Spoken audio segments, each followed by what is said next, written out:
So one of my favorite things that we got to do together was the training stuff. Yeah. And I remember specifically there was a day where Billy's character is making this like weird concoction. He's got like spinach leaves and all this other Yeah. Yeah. and I didn't realize at the time that this was like your real workout drink that you drink.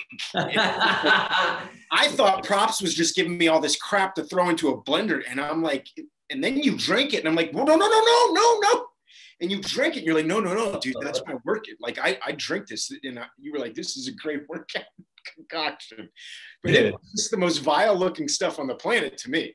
We wanted it to look, we added a couple extra like chunky bits in there because we wanted it to look particularly, you know, appropriately sort of, you know, Billy, like, you know, put some hairs on your chest kind of vibe. But yeah, dude, I just remember when I got the scripts that had us beginning to work out together, or when I found out from the writers that was what was going to happen, I remember being like, yes, I just was so excited. Like, how did I get so lucky?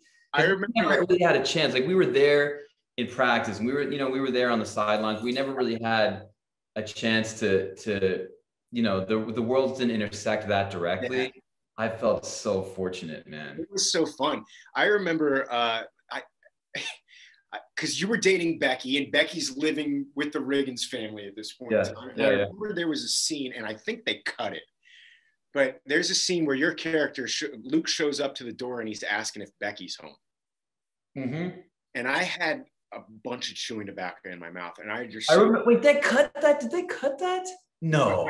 I just don't think they showed the amount of what. I remember it so vividly, so you can never remember what actually ends up on there because you've lived it, like you've experienced it. It was like a whole day in your life. Yeah. And like you were there with all your five senses, with the smell and the taste and everything's happening. Yeah, right. Locked into your memory, but then you never know what ends up on the screen. I don't remember if they kept it or not, but I do remember like you came and knocked on the door, and I hadn't spit in like a good waiting to shoot this scene. And you knock on the door and you're like, is Becky there? And I just went, and it landed like right by your feet and just splattered everywhere. And I was, yeah, dude. But it was so much spit. It was disgusting.